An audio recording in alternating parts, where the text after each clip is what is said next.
The cold, we're Canadian, we can handle any winter weather.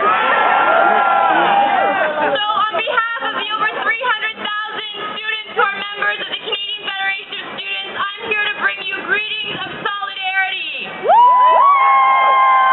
Students today are gathering in cities across the country to voice their outrage at our government's decision to suspend Parliament not once, but now twice. Over 300,000, I don't think I have to tell any of you that we haven't had a tremendously challenging couple of years. In the last 2 years, we've seen 300,000 jobs disappear in this country, and many more of us have had our wages cut or simply been forced to be underemployed. What may have started as a crisis in the manufacturing industry has quickly spread to every sector in labor market and every community in this country. And in the absence of federal leadership that should have committed strong investments in social services and infrastructure to protect our interests, these issues have been completely unaddressed. And students are all too familiar with this government's failure to act. Over the past 2 years, we've watched our tuition fees skyrocket, our national student debt expand past $13 billion, and the quality of our institutions decline. Over 10,000 Aboriginal students have been denied funding simply because our government won't make the commitment.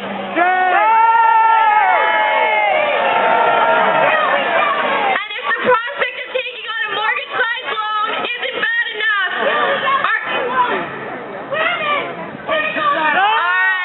women want to take over Parliament, sister, I agree.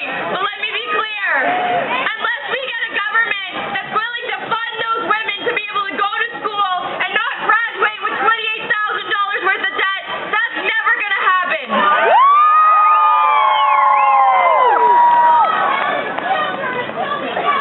You know what? It's no surprise that in September we saw a significant jump of students taking on loans. And that's all because of inaction on our government.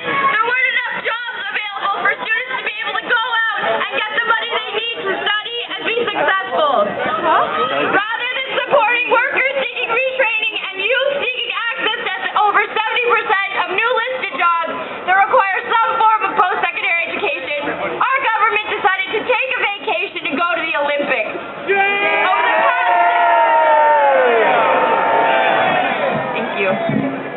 Over the past 6 months, students have been organizing on our campuses and in our communities to build support for investment in what we believe should be an economic driver. That's education. United through the Canadian Federation of Students, we've been lobbying for a National Post-Secondary Education Act, an act that will actually mean that we'll have equity across our provinces, that we can support all students, irrespective of their background, to be able to go and study and get jobs in this country. But when we met with politicians, they told us that we had to tighten our belts like everyone else. But I guess they weren't referring to themselves, because they were all too happy to take an extended paid vacation this winter and enjoy themselves and enjoy their time off. So while the rest of us struggle to make our rent, our leaders have sidestepped the democratic processes and are avoiding the people who elected them in the first place.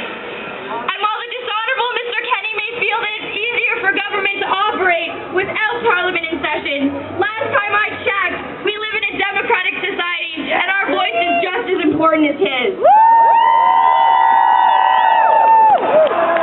With this kind of attitude in our Parliament, the parade of endless elections, and a legislature that sometimes looks like a sparring match, you would think that maybe Canadians had just given up, that apathy would have been at an all-time high. But in spite of these challenges, the opposite has happened. Across this country, average Canadians are standing up and they're fighting back. We need to realize that a movement is growing in this country, and with each passing hour, the so-called silent majority is deciding that maybe they don't want to be so silent anymore. Maybe it's time that we remind our leaders that they don't run the country.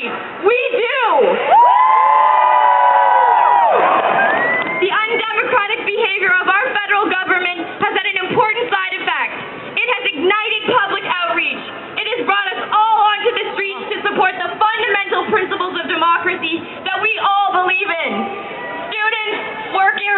large Canadian